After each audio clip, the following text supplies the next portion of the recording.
오늘 하나님께서 우리에게 주시는 말씀은 요한복음 3장 16절입니다. 今日神様が私たちにくださる聖書の箇所は、ヨハネの福音書3章16節。ヨハネの福音書3章16節です。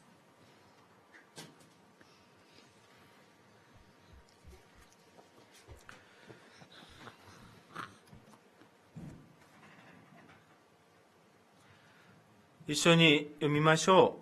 せーの。神は実にその一人子をお与えになったほどに、よう愛された。それは御子を信じる者が一人として滅びることなく、永遠の命を持つためである。アーメン。アーメン。 아멘. 제가 다시 한번 읽어보겠습니다. 私がもう一度拝読いたします。 짧은 구절이라 일본어로 자신 있게 합니다.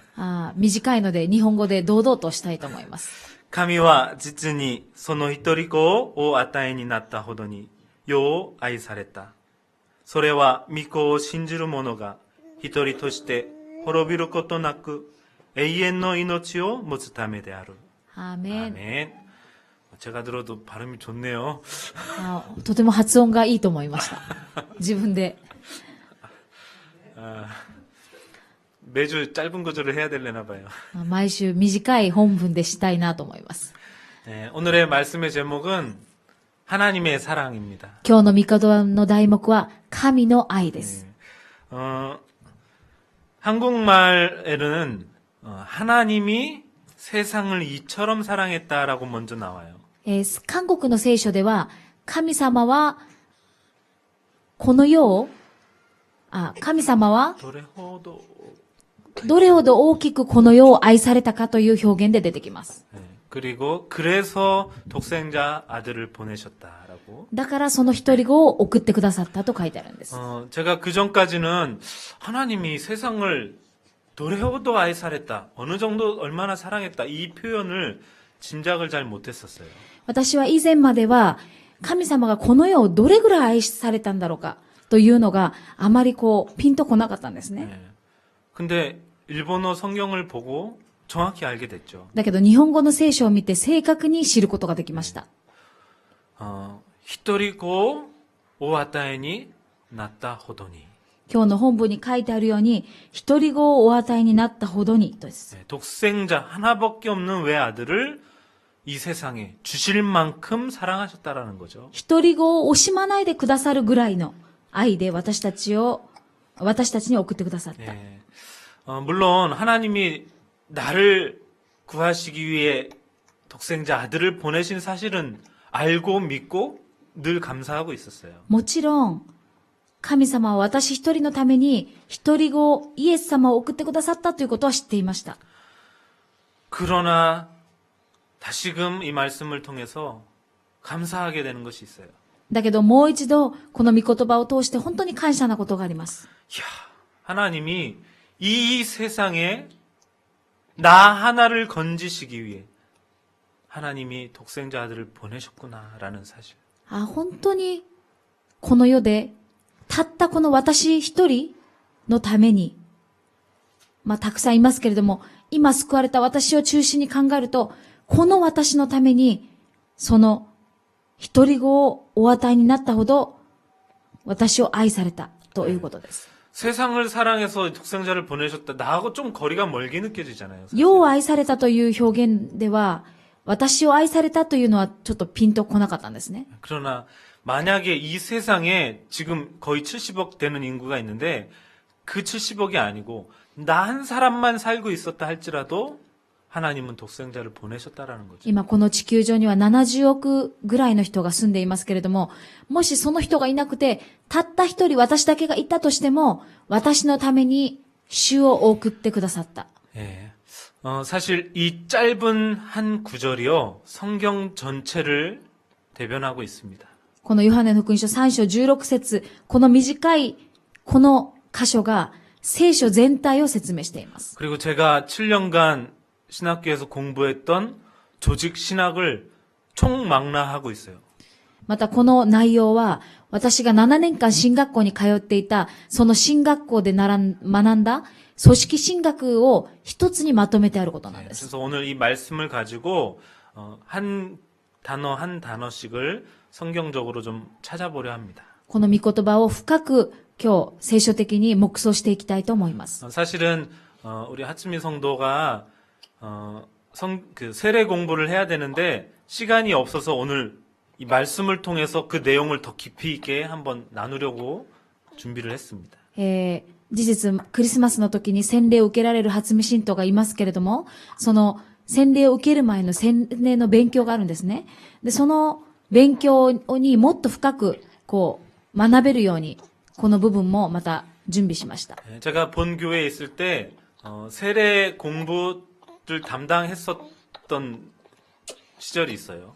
私が韓国の本教会にいた時に、洗礼勉強の担当をしていた時があります。 그때 첫 시간에 반드시 이 이야기를 합니다. その時一番最初にこの時間、このことを言います。 네, 자, 첫 번째로요. 一つ目です。 카미와 그랬습니다. 神は、 하나님이 3章16節の最初に神はと書いてあります。 사실 신에 대한 기원을 묻는 이야기예요. これは神がどこから来たのかということを言っているんです。 하나님이 누구냐? 神は誰なのかと 어디 いうこと。 계시냐? 神はどこにいらっしゃるの 어떤 か。 분이시냐? どんな方なのか。 네. 신에 대한 질문. 神に対する質問です。 사실 믿음, 신앙이라는 것도 하나님이 누구냐라는 데서부터 사실 출발을 하거든요. 信仰というのも神が誰なのかから始まるんですね。 네. 우리 신앙뿐만 아니라 신학, 조직 신학의 제일 첫 번째도 신론이라 그래서 하나님이 누구냐로부터 시작을 해요. 組織神学というのを神学校に行ったら学びます。その時に神は誰なのかという神論を先に学ぶんですね。 자, 우리가 믿는 하나님은 창조주 하나님이시죠. 私たちが信じる神は創造主の神です。 창세기 1장 1절에 하나님이 태초에 천지를 창조하셨다 그랬어요. 創世記一章一節に、はじめに神が天と地を創造した。 우리가 믿는 하나님은 이 세상을 만드신 창조주십니다. 私たちが信じる神は、この世すべてを作られた創造主神であります。 그 어느 곳에도요, 인류의 시작에 대해서 명쾌하게 기록하고 있는 곳이 없어요. どこの本にも、この人類の起源について、一番最初がどうなったのか書いてある明らかな本はありません。 유일하게 성경에만 그 시작을 밝히고 있습니다. 唯一聖書だけがその始まりを言っているんです。 네. 태초에 하나님이 천지를 창조하셨다. はじめに神が天と地を創造した。 네. 천지를 창조하신 그 하나님은 전능자 하나님이시죠. その天地万物を作られた方は全能なる方です。 세상을 어떻게 창조하셨어요? 世の中をどのように作られたんでしょうか。 말씀으로 御 창조하셨어요. 言葉をもってです。 창세기 1장에 보면요. 여러 군데 그런 표현이 있습니다. 創世記一章を見ますと、いろんな箇所にその表現があります。 하나님이 이르시되 神がおっしゃった。 되라 作られるように、 있어라 あるように、 예. 생겨라 またできるように。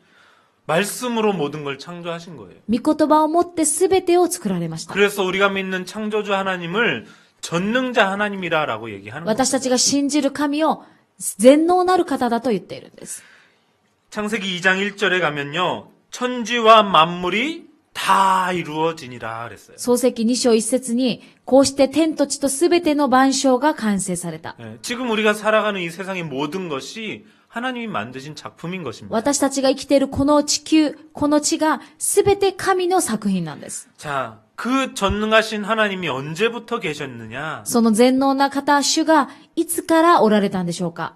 출애굽기 3장에 하나님이 모세를 부를 때 대화하셨어요. 出エジプト記3章14節に、モーゼを召された時に主はおっしゃいました。 모세가 하나님께 그랬거든요. 하나님, 내가 바로한테 가서 나를 보낸 하나님이 누구냐고 물으면 뭐라고 대답해야 됩니까? モーゼが言いました。神様、私がファラオの前に行った時に、私を送ってくださった神はどんな方だと説明したらいいんでしょうか。 그때 하나님이 이렇게 そしたら 말씀하셨어요. 神はこのように仰せられました。 나는 스스로 있는 자다.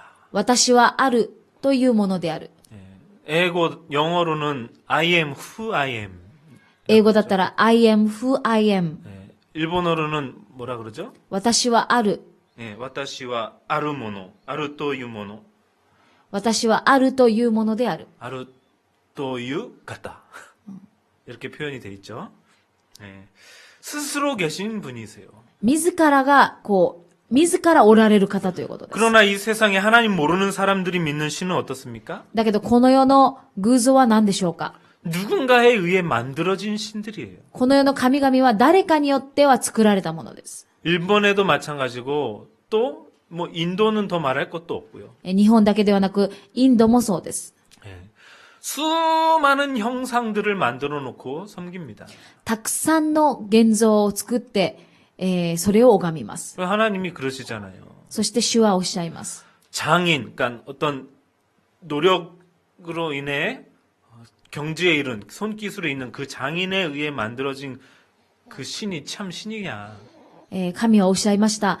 本当に優れた職人が作った、その神々が本当の神々なのか。 눈에 보이는 거는 다 우상인 것뿐인 거예요. 目に見えるのはすべて偶像にしか過ぎません。 참 신은 아닙니다. 誠の神になることはできません。 자, 그 스스로 계신 하나님이 어떻게 존재하시느냐? その自らいらっしゃる、私はあるというものであるという方が、どのようにいらっしゃるんでしょうか。 오늘 예배를 시작할 때도 하나님은 영이시니 예배하는 자가 영과 진리로 예배할지니라 그랬거든요. 私たちが先ほど最初に言ったように、神は霊であるから、神を礼拝する者は霊と誠によって礼拝しなければならないと言いました。 하나님은 영으로 계세요. 神は霊としていらっしゃいま 눈에 す。 보이지 目 않으시죠. には見えません。 그러나 분명히 존재하시죠. だけど必ずいらっしゃる方です。 영으로 계신 하나님께서 이 세상의 모든 만물을 만드실 때 사람만 하나님 형상대로 만들었다 그랬어요. その魂でいられる、霊としておられる方が、人間だけを同じ霊を持って作られた。 창세기 1장 27절에 하나님이 자기 형상, 곧 하나님의 형상대로 사람을 창조하시되 남자와 여자를 창조하셨다. 創世記1章27節、神はこのように人をご自身の形に創造された。神の形に彼を創造し、男と女とに彼らを創造された。 2장 7절에 흙으로 사람을 모양을 이렇게 잘 빚으시고 그 코에다 생령, 생기를 넣어주셨기 때문에 사람이 생명이 됐다. 이렇게 創世記2章7節、その後神である主は土地の塵で人を形作り、その花に命の息を吹き込まれた。 다른 동물과 사람의 가장 큰 차이가 뭐예요?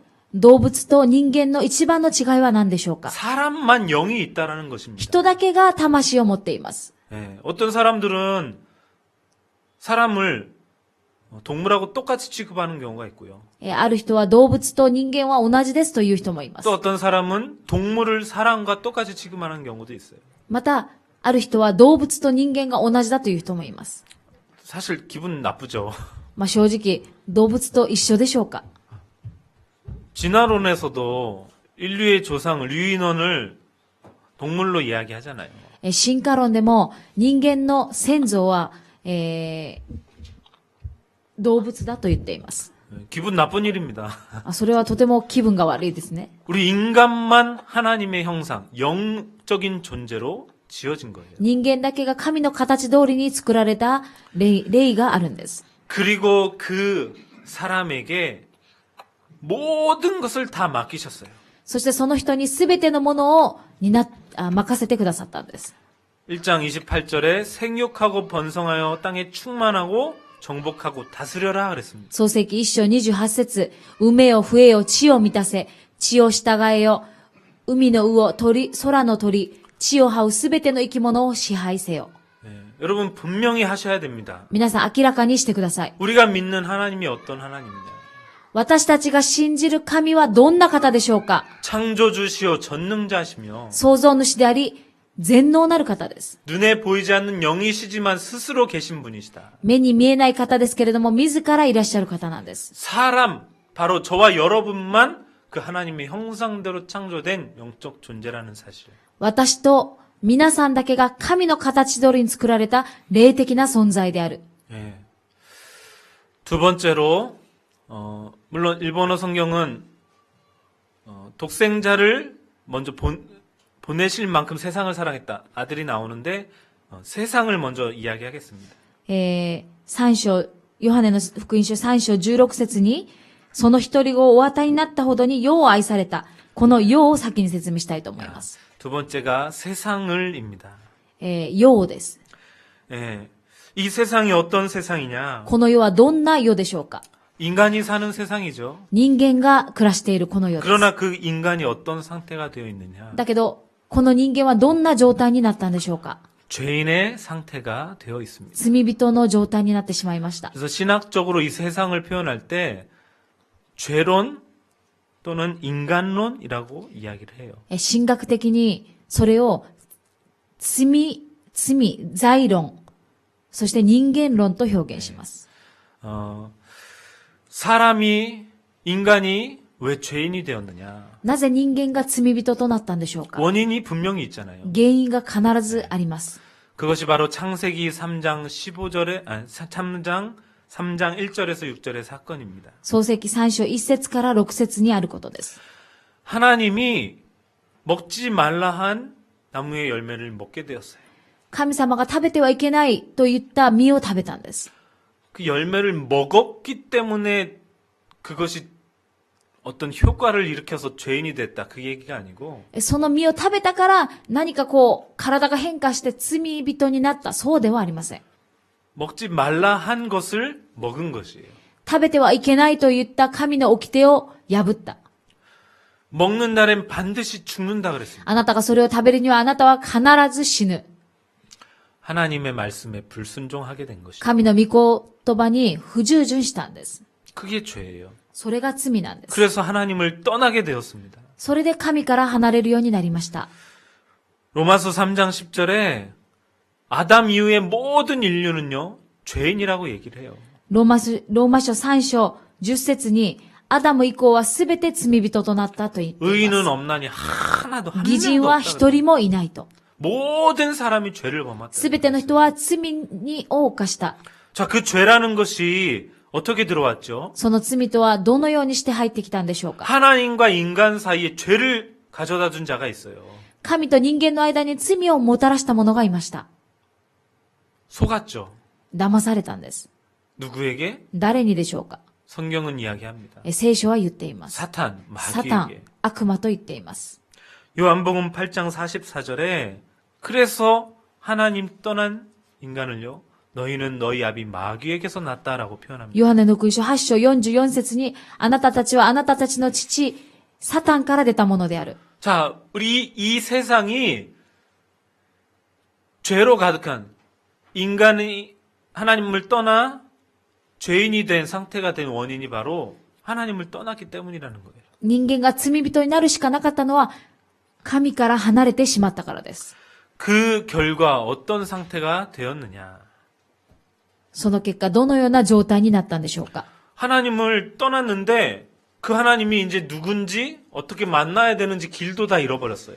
神から離れてしまいました。だけどその誠の神にもう一度行こうとしているんですけども、行く方法がありません。 왜 하나님을 찾죠? なぜ神様を追い求めるんでしょうか？ 인간은 영적 존재라 그랬잖아요. なぜなら人間は霊的な存在だからです。 근본을 찾으려는 힘이 있어요.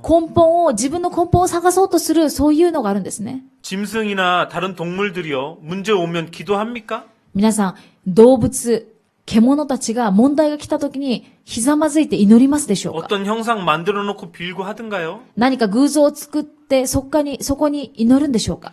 인간은요. 아무리 미개한 지역에 있는 사람일지라도요. 신을 섬깁니다.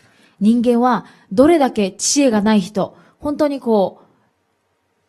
アフリカの、本当に文字もない、そういう人でも、何か偶像を崇拝します。 왜 그러죠? なぜでしょうか？ 영적 존재라 그렇다니까. 霊的な存在だからです。 그러나 하나님을 알지 못해요. だけど神を知ることはできません。 만날 수가 없어요. 会うことにはできません。 그래서 하는 행위가 다 우상 숭배가 된 것입니다. だから会おうとするすべての行為が偶像崇拝となってしまったん 그러나 です。 하나님이 이야기하죠. だけど神様はおっしゃいます。 우상 숭배하는 것은 하나님이 제일 싫어하신대요. 偶像崇拝を神様は一番嫌がられる。 아무 형상이든지 만들어 섬기지 말아라. どんな偶像でも作って拝んではいけない。 자, 우상을 숭배하다 보니까 어떻게 됩니까? 偶像を崇拝したらどうなるんでしょうか。 영적 문제, 정신적인 문제가 와요. 霊的な問題、精神的な問題がやってきます。 병들게 돼 있습니다. 病に陥ってしまうんです。 신 아닌 것을 신이라고 하나님이라고 섬기고 있으면 어떻게 됩니까? 神でないものをこう拝んでいったらどうなるんでしょうか。 정신이 병드는 거죠. 精神的な病が苦しくありません。 네. 마음에도 문제가 옵니다. 心にも病が来ます。 수많은 근심, 걱정, 염려거리가 마음에서 떠나질 않아요. たくさんの思い煩い、心配事が心から離れません。 아니 심지어 하나님을 섬겼던 모세도요. 마지막 때 이렇게 고백했다니까요. ましてや神様を信じていたモーゼもこのように告白しました。 시편 90편에 이렇게 얘기를 해요.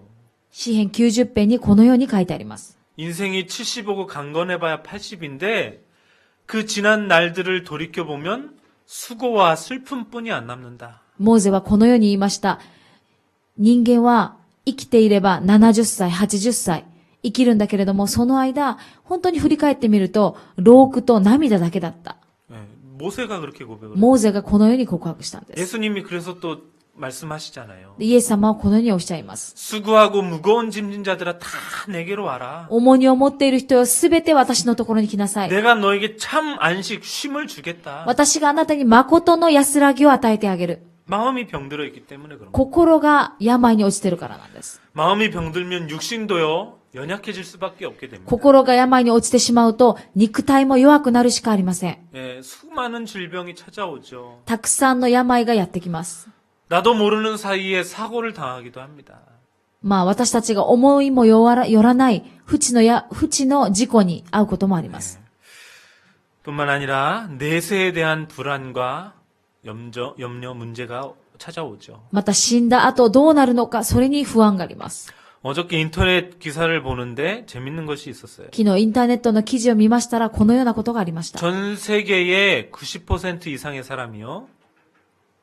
사람이 영적인 존재다라는 것을 인식한다라고 합니다. 全世界の 90% 以上の人たちが人は霊的な存在であるということを認めるそうです。 그리고 내세가 있음을 그러니까 어떤 형태든지 간에요 믿는다라고도 합니다. そして大半の人たちがどんな形かはわからないけれども死んだ後の死後の世界があると信じているそうです。 그래서 하나님 안 믿는 사람들은 여러 가지로 내세를 설명하죠. 神様を信じない人たちはいろんな形でその死後の世界について説明します。 뭐 불교에서는 선행을 할수록 다시 좋은 것으로 태어난다. 윤회라고 그러죠. 仏教では何かこういいことをすれば次に生まれ変わるときには何かいいものとして生まれ変わると。 캐톨릭에서도 연옥이라는 것이 있어요. またカトリックでも、 죽은 사람이 머무는 곳, 잠시 머무는 곳. 死んだ人が一時とどまるところがあると言っています。 그래서 살아있는 가족들이 열심히 선행하고 기도하면요, 그 사람이 천국으로도 갈 수 있고, 안 그러면 지옥으로도 갈 수 있고 그렇대요. だからその人のために、一生懸命祈ったり奉仕をすると、その人が天国に行ったり、地獄に行ったりするということです。 네. 내세는 분명히 있습니다. 私たちのその死後は必ずあります。 히브리서 9장 27절에 이렇게 기록하죠. ヘブライ書9章27節にこう書いてあります。 앞에는 안 적어놨는데 한 번 죽는 것은 정해져 있고 그 후에는 심판이 있다. 一度死ぬことは定められていて、その後審判がある。 예. 뿐만 아니라 나에게 있는 영적인 또 마음의 이런 여러 가지 문제들이요. 그대로 후손에게도 전달이 됩니다. 私たちにあるすべての問題が子孫代々までに及びます。 그것을 영적 유산이라 그래요. それを霊的な遺産と言うんです。 대물림 되는 것입니다. それは霊的な遺産として子孫代々まで渡っていくんです。 출애굽기 20장 4절 5절에는 우상 숭배하면 반드시 3, 4대가 망하게 된다 얘기를 하고 있어요. 出エジプト記20章 4절 5절에 4節5節には偶像を崇拝すればその家系は必ず滅びる。 자, 이 세상이 어떤 상태라고요? この世はどんな状態でしょうか。 하나님을 떠난 상태. 神から離れている状態です。 모든 인간이 죄인인 상태. すべての人は罪を犯した。 그야말로 아비규환 완전히 아수라장이에요. 本当にもう、めちゃくちゃな、そういう状態です。 근데 그러한 세상을 하나님이 어떻게 하셨다고요? そのような状態を神様はどうされたんでしょうか。 사랑하셨대요. 愛しておられるということです。 어느정도요? この世をどう愛されてるんでしょうか。 독생자를 보내실 만큼. 一人子を惜しまないで送ってくださるほどに。 세 번째가 바로 독생자입니다. 3番目が、一人子。 자, 신학적으로는 기독론이라고도 얘기를 해요. それは神学的には、キリスト論です。 예. 이런 세상을 하나님은 사랑하셔서 구원하기로 하셨는데 그 방법이 바로 예수님을 보내는 거였어요. 神はこの世を本当に愛されました。だから、この世を救うために一人子を送ってくださった。 언제부터 그 약속을 주셨을까요? その約束をいつからくださったんでしょうか。 인간이 하나님 떠난 순간 바로 주셨습니다. 人間が神から離れた、その時すぐ与えたんです。 아까 얘기했잖아요. 창세기 3장 1절에서 6절에 선악과 사건으로 인해 인간이 하나님을 범죄하게 됐다. 創世記3章で、人間が善と悪の木の実を食べてしまって、神から離れてしまいました。 그때 15절에 이렇게 약속을 주신 거예요. その次に創世記3章15節にこのように約束されています。 여자의 후손을 보내서 뱀의 머리를 상하게 한다. 女の子孫との間に敵を置く。そしてお前の頭を踏み砕き、お前は彼のかかとに噛みつく。 여기서 얘기하는 오마에, 뱀, 적, 그게 뭐예요? 누구예요? ここにお前と書いてありますけれども、それは誰のことでしょうか。 하나님과 인간 사이를 분리시킨 존재. 神と人間を分離させようとする存在です。 그 사단의 머리를 박살내겠다. そのサタンの頭を踏み砕くということ。 누가요? 誰がでしょうか。 여자의 후손이. 女の子孫がです。 그 여자의 후손이 누구예요? その女の子孫は誰でしょうか。 이사야서 7장 14절에 처녀가 잉태하여 아들을 낳을 것인데 그 이름을 임마누엘이라 하라 그랬어요. イザヤ7章14節、その女の子孫というのは、処女が身ごもっている、そして男の子を産み、その名をインマヌエルと名付ける。 임마누엘의 뜻이 무엇입니까? インマヌエルという意味は何でしょうか。 하나님이 우리와 함께 계십니다. 神が私と共におられますということです。 하나님이 다시 인간이 하나님과 함께 할 수 있는 방법으로 처녀가 잉태하여 낳은 아들 임마누엘 할 그분을 보내겠다라는 거예요. 神がもう一度、神と人間が共にいられる、その方法が処女が身ごもって、その男の子が生まれ、それがインマヌエルです。 구약은요 바로 그 여자의 후손이 오실 것이다. 그 메시아가 오실 것이다라는 약속이에요. 旧約聖書は、そのメシアがいらっしゃるという約束です。 자, 그분이 오셨습니다. またその方がいらっしゃいました。 마태복음 1장 21절에 이렇게 기록하죠. マタイの福音書1章21節。 마리아가 남자 아이를 낳았는데 그 이름을 예수라 하라. 이는 그가 자기 백성을 저들의 죄에서 구원할 자이십니다. マリアは男の子を産みます。その名をイエスとつけなさい。この方こそ自分の民をその罪から救ってくださる方です。 예. 저기 자기 백성이 누구예요? 自分の民とは誰でしょうか。 바로 저와 여러분입니다. それはすなわち私と皆さんです。 우리 인류를 구원하기 위해 예수님이 오셨어요. この人類を救うためにイエス様が来られました。 요한복음 1장 14절에는 이렇게 이야기합니다. ヨハネ福音書1章13節にはこのように、14節にはこのように書いてあります。 말씀이 육신이 되어 이 땅에 오셨는데 그 말씀이 바로 예수다라고 이야기하죠. 言葉は人となって私たちの間に住まわれた。私たちはこの方の栄光を見た。父の身元から来られた独り子としての栄光である。 아버지의 독생자의 영광이래요. これは、独り子の栄光です。 그분이 바로 예수님이라는 거예요. その方がイエス様です。 자, 그 예수님이 오셔서 하신 일이 있어요. そのイエス様がいらっしゃってなさったことがあります。 그리스도의 일을 하셨습니다. その方はキリストのことをなさいました。 자, 조금 공기를 좀 순화시켜야 될 것 같아요. 皆さんちょっと空気を変えたいと思います。 자, 조금만 다시 정리해 볼게요. もう一度ちょっと整理してみたいと思います。 구약에 여자의 후손 메시아를 보내겠다 약속했고 旧約聖書にはメシアを送ってくださると約束されました。 그분이 마리아를 통해 예수라는 이름으로 왔어요.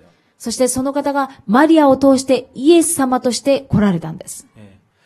그 마리아는 동정녀고 처녀이고 성령으로 잉태돼서 아이를 낳은 거거든요. マリアは処女であって聖霊を持って身ごもりました。 근데 그 예수님이 33년을 사신 후에 십자가에 못 박혀 죽으시고 사셨어요. そのイエス様が33年の間、生きておられて十字架にかけられました。 자기가 하나님의 아들이신 것을 설명하셨었고 自分が神の子であるということを説明しました。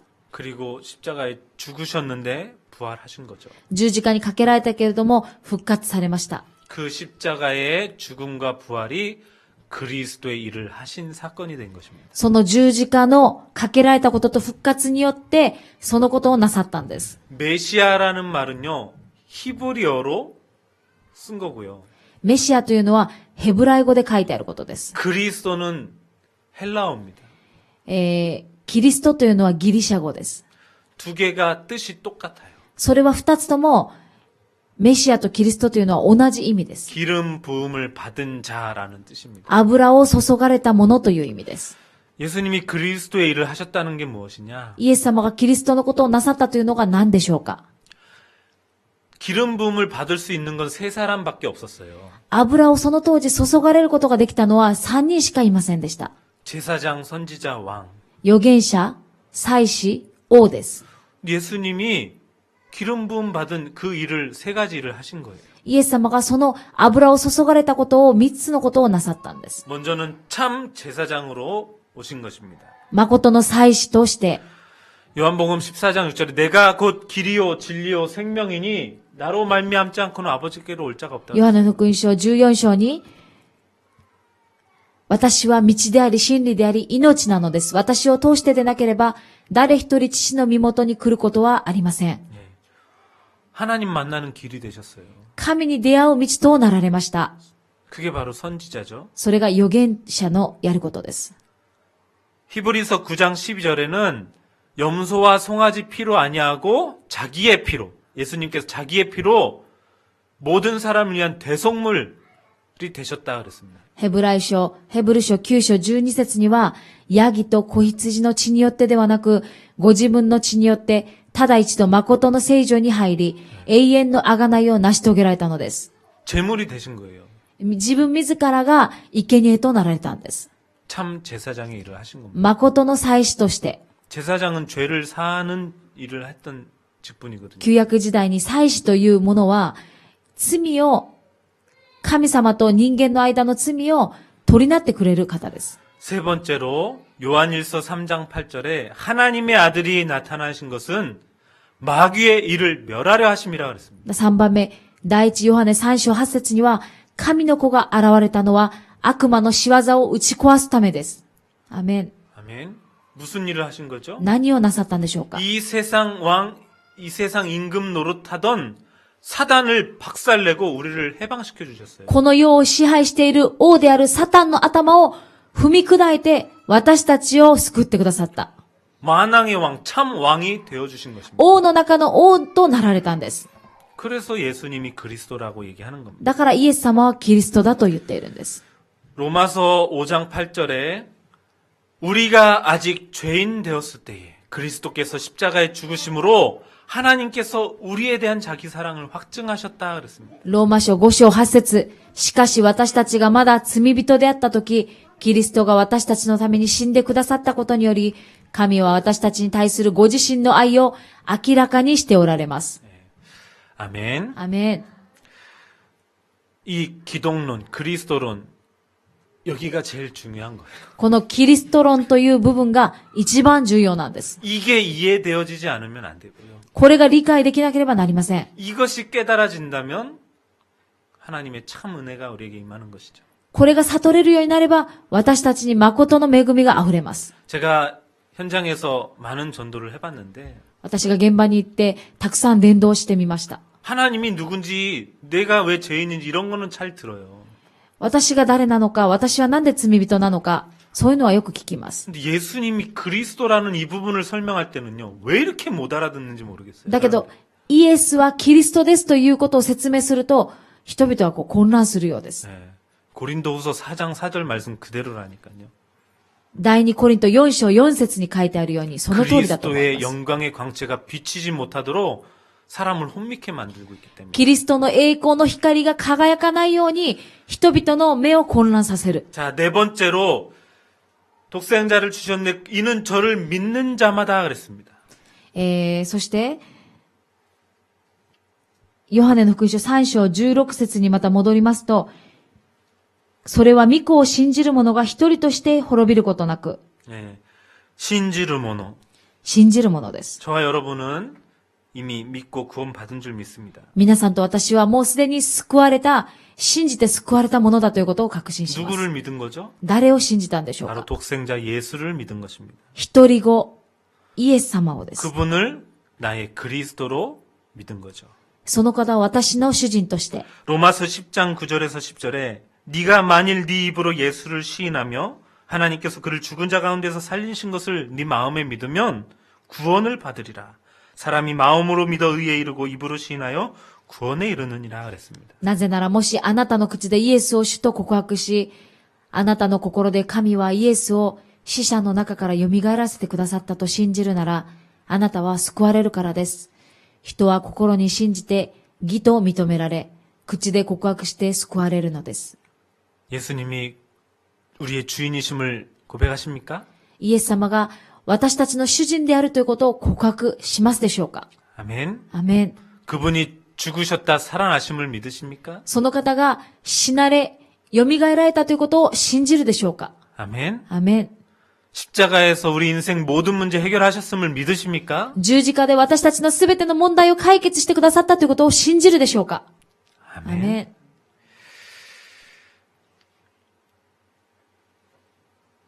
요한복음 1장 12절에 영접하는 자 곧 그 이름을 믿는 자들에게는 하나님의 자녀가 되는 권세를 주셨다 그랬습니다. ヨハネの福音書1章12節、しかしこの方を受け入れた人々、すなわちその名を信じた人々には、神の子供とされる特権をお与えになった。 영접이 무엇이죠? 受け入れは何でしょう 우리 か。 마음에 모시는 거예요. 私の心に受け入れることです。 요한계시록 3장 20절에 마음 문 밖에서 노크하고 계신대요. ヨハネの黙示録3章20節には、戸の外で立って叩いています。 우리가 그 마음의 문을 열어야 돼요. そしたら私たちはその心の扉を開くだけでいいんです。 그러면 어떻게 한다고요? そしたらどうなるんでしょうか。 들어오셔서 영원히 나와 함께 계신다는 것입니다. 私のところに入ってきて、永遠に共にいてくださる。 예.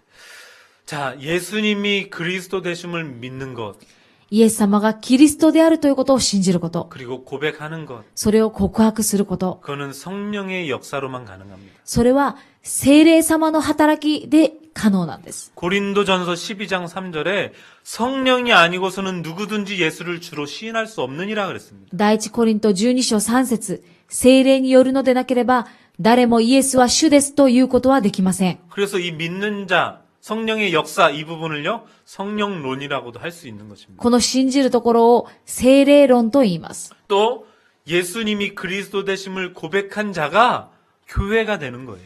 イエスがキリストであるということを告白した人、その人が教会となるんです。 교회론이라고도 할 수 있어요. それを教会論とも言います。 교회를 헬라어로 에클레시아라고 쓰거든요. 教会というのはヘブライ語でエクレシアと言います。 에크라는 것은 전치사 밖으로부터 안으로라는 뜻이거든요.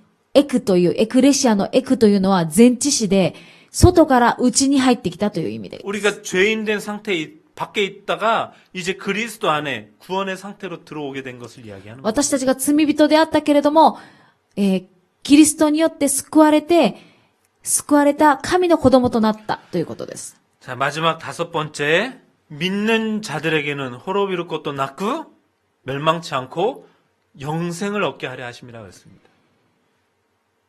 一人として、御子を信じる者が一人として滅びることなく、永遠の命を持つためである。 예.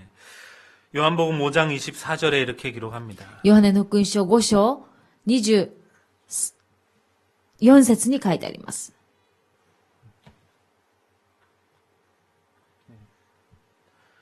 저기 있네요. 내가 진실로 진실로 너희에게 이르노니 내 말을 듣고 또 나 보내신 이를 믿는 자는 멸망치 않고 영생을 얻었나니 사망에서 생명으로 옮겼느니라 그랬습니다. ヨハネの福音書5章24節、誠に誠にあなた方に告げます。私の言葉を聞いて私を使わした方を信じる者は永遠の命を持ち、裁きに遭うことがなく、死から命に移っているのです。 영생을 이미 얻었다 그랬어요. 永遠の命をもうすでに得ています。 사망의 자리에서 생명으로 옮겨졌다 그랬습니다. 死から命に移っているのです。 예. 영생 얻은 우리에게 주어진 신분 권세가 있습니다. 永遠の命を得た私たちにくださった身分があります。 이제는 마귀 자녀가 아니고 하나님 자녀가 되었어요. もうこれまではサタンの子供だったけれども、これからはサタンの子供ではなく神の子供なんです。 로마서 8장 15절 16절에 ローマ書8章15節16節 양자의 영을 받았으므로 하나님을 아버지, 우리 아빠라고 부를 수 있게 되었다 그랬습니다. あなたたちは奴隷の霊を受けたのではなく、父とし子としてくださる御霊を受けたのです。 그것을 누가 보증하시느냐? 御霊によってアバ父と呼びます。それを誰が保証してくださいますか？ 16절에 성령께서 친히 증거하신다 그랬어요. 16節には、私たちが神の子供であることは、御霊ご自身が私たちの霊と共に証ししてくださいます。 저와 여러분 하나님의 자녀입니다. 私と皆さんは神様の子供です。 어마어마한 신분을 가진 자예요. これはもうこの世で得ることができない大きな身分と権威なんです。 그러한 우리 속에 성령이 들어와 계시다 그랬습니다. そのような私たちに聖霊が入ってこられています。 그리고 우리가 기도하면 하나님은 반드시 응답해 주신다고 약속하셨어요. 私たちが祈れば神様は必ず答えてくださると約束してくださいました。 하나님 자녀의 신분 가지고 기도하세요. 神の子供の身分を持って祈ってください。 자녀가 부모에게 뭘 달라고 과자도 사달라고 100액만 달라고 하잖아요. 子供たちは本当に親に100円くださいとかお菓子を買ってとすがります。 예. 안 들어줄 부모 있습니까? それを聞いてくれない親はいるでしょうか？ 반드시 응답하시죠. 必ず神様を答えてください。 어떤 문제가 있어도 기도하시기 바랍니다. どんな問題が来ても祈ってください。 하나님이 응답하신다니까요. 神様が答えてくださいます。 지난주 메시지잖아요. 先週のメッセージでもありました。 우리가 낙심 안 해도 돼요. 할 게 있어도 안 해도 돼요. 私たちの前に落胆することがあってもしなくていいんです。 하나님이 책임지신다니까. 神様が全て担ってくださいます。 뿐만 아니라 それだけではあ 우리는 りません。 사탄을 결박할 수 있는 권세도 주어졌습니다. 私たちにはサタンを結束する力も与えてくださいました。 지금 우리 개인, 가정, 수많은 것 가운데 우리를 괴롭히고 있는 그 존재, 사탄을 결박하면 돼요, 이제. 私たちの中で、私たちの周りで、本当に私たちに問題をもたらしてくるサタンを結束すればいいんです。 예수 그리스도 이름으로. 縛ればいいんです。イエス・キリストの皆によって。 뿐만 아니라 천군 천사가 우리를 돕습니다. それだけではありません。天軍と天勢が私たちを助けてくれる。 하나님이 우리를 도우라고 보내주신다 그랬어요. 神様が私たちを助けなさいと送ってくださるんです。 뿐만 아니라 이제는 우리는 세계를 정복할 수 있는 권세가 주어졌습니다. それだけではありません。私たちは世界を征服する権威を与えてくださいます。 마태복음 28장에 예수님이 마지막 말씀하셨죠. マタイの福音書28節にイエス様は最後におっしゃいました。 모든 족속으로 제자를 삼아 아버지와 아들과 성령의 이름으로 세례를 주고 내가 너희에게 분반 모든 것 가르쳐 지키게 해라. すべての民に行って福音を伝えなさい。そして私が言うことをすべて伝えて証人となれ。 사도행전 1장 8절에도 使 말씀하셔요. 徒行伝1章8節 성령 충만을 받고 권능이 임하게 되면 예루살렘 온 유대 사마리아 땅끝까지 이르는 내 증인이 될 것이다. 니네들. あなた方に聖霊が望まれるとあなた方は力を受け、エルサレムとユダヤとサマリア全土において証人となる。 우리가 꼭 전 세계를 비행기 타고 돌아다녀야만 그게 세계를 정복하는 것이냐? 私たちが飛行機に乗って全世界を動き回って、そうすれば福音化される、そういう意味ではないです。 ないです。 지금 여기 앉아서 세계를 위해 기도해도 됩니다. 私たちがこの場に座って、全世界のために祈るだけで大丈夫です。 지금 내가 어떤 만남을 가질지 몰라요. また私が今この出会い、どのような出会いをもたらすかによってです。持つかわかり 오늘 ません。 이런 만남을 주실 수도 있어요. 今日またこのような新しい出会いも与えてくださいます。 그러면은 다른 나라를 또 살릴 수 있는 일이 되기도 하는 것입니다. そしたら他の国を生かすことにもなるんです。 결론입니다. 結論です。 오늘 좀 분량이 많았죠? 今日ちょっと、量がとても多かったと思います。 성경 66권을 얘기하려니. 聖書にある66巻をすべて説明しようと思ったら、 네. こうなりました。 처음 인간이 타락하기 전 상태가 창세기 1, 2장입니다. 創世記1章、2章は人間が堕落する前です。 그리고 창세기 3장 사건 이후 우리가 영원한 하나님의 나라에 가기 전까지가 지금 이 세상의 일이에요. 創世記3章以降からは、世に、 우리가 천국 가기 전. 私たちが天国に行く前の状態のこと 또는 です。 예수님이 다시 오시기 전. イエス様が再臨される前の時です。 그게 바로 창세기 3장부터 요한계시록 20장까지, 20장까지입니다. ヨハネの黙示録20章までがその状態のことなんです。 그리고 마지막 요한계시록 21장, 22장이 바로 새하늘 새 땅, 완성된 하나님 나라죠. ヨハネの黙示録21章と22章は最後の新しい御国のことを説明しています。 그래서 창세기 1장부터 요한계시록 22장까지 오늘 다 얘기한 거예요. 今日創世記1章からヨハネの黙示録の最後まで説明しました。 네. 게다가 여러분 공짜로 신학 공부 다 하셨어요. 皆さん、私が7年間習った神学の勉強も皆さん今日しました。 신론, 神論、 인간론, 人間論、 그리스도론, キリスト論、 교회론, 教会論、 구원론 救い論、 네, 다 배웠어요. すべて皆さん聞 이 きまし 안에 た。 다 들어있는 것입니다. この中にすべてが含まれています。 자, 마지막 또 결론. 最後の結論です。 이번 한 주는요, 나 한 사람을 구하기 위해 독생자 아들을 보내신 하나님의 사랑을 묵상하시기 바랍니다. この一週間は、私この一人を救うために、一人子を送ってくださったその愛を黙想してください。 내가 어느 정도 사랑받고 구원받게 된 자인지, 私はどれほど愛されて救われたのか。 하나님이 왜 나를 이 땅에 믿는 자, 하나님 자녀로 남겨두셨는지, 私をこの世になぜ、このように神の子として召されたのか。 나에게는 어떤 신분과 건세가 주어졌는지, 私にはどんな身分と権威が与えられているのか。 그것을 묵상하는 한 주 되시기 바랍니다. それを黙想する一週間となりますように。 네, 그리고 여러분 앞에 어려움과 문제 당하신 분들, 이번 한 주 응답받는 한 주 되기를 저 또한 기도하겠습니다. 皆さんの前で問題や思い煩いがあるならば、それが本当に答えられる一週間となりますように、一緒にお祈りいたします。 기도하겠습니다. お祈りします。 참 사랑의 하나님께 감사를 드립니다. 誠の愛の神に感謝を捧げます。 하나님이 바로 나를 이처럼 사랑해서 독생자 아들을 보내주신 것을 감사드립니다. 神がこれほど私たちを愛してくださって一人子を送ってくださったことを、 그 예수님을 그리스도로 영접하게 하시고 そのイエス様をキリストとして受け入れることができますように。 하나님 자녀의 신분과 건세를 회복하여 주셨음을 감사하며 また、受け入れた者に神の子とする身分と権威を与えてくださったことに感謝を捧げます。 또한 우리를 이 땅에 하나님 자녀로 살아가게 하신 그 이유를 발견하며 この世の中で神の子として召されたその理由を発見することができますように。 그래서 하나님의 소원에 방향 맞춘 인생이 되게 하여 주시옵소서.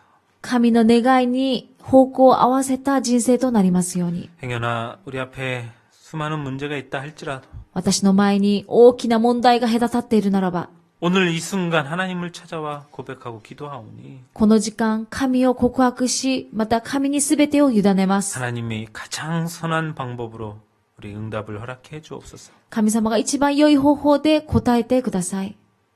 예수 그리스도 이름으로 기도합니다. イエス・キリストの皆を通してお祈りします。アアメンーメン。